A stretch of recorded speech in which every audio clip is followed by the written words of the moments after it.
going back to the beginnings of the book, just in the very early days, really almost before I started writing anything down, I was thinking about this scientist's obsession with the idea of evolution, which is obviously related to inheritance and having children. That was his whole point.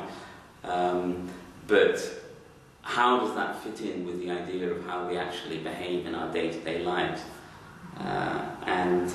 So that was what I was thinking about, and about where we get the idea of what is the right thing to do in a society which, for so many of us, including myself, is a post-Christian society. We've sort of inherited Christian values, but we no longer believe in the way that we used to, either in God or in this set of patriarchal values that predated the sexual revolution. So I started to think about what is it that motivates us to behave as we do.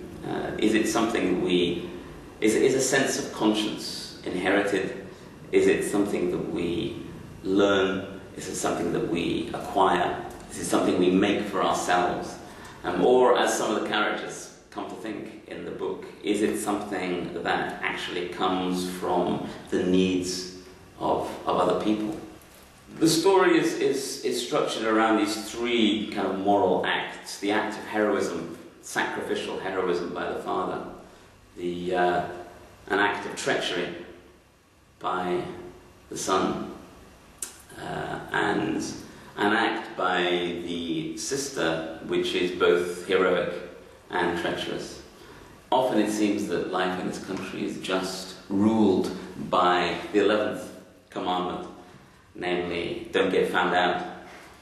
And I thought, is this really the case? And it sometimes seems as if our conscience has left us and moved to the outside world. And if we do a wrong thing, it's fine as long as nobody knows. But as soon as somebody else knows, it becomes real and horrible and terrible for us and for everyone. It's almost as if the same act is a completely different thing once people know about it.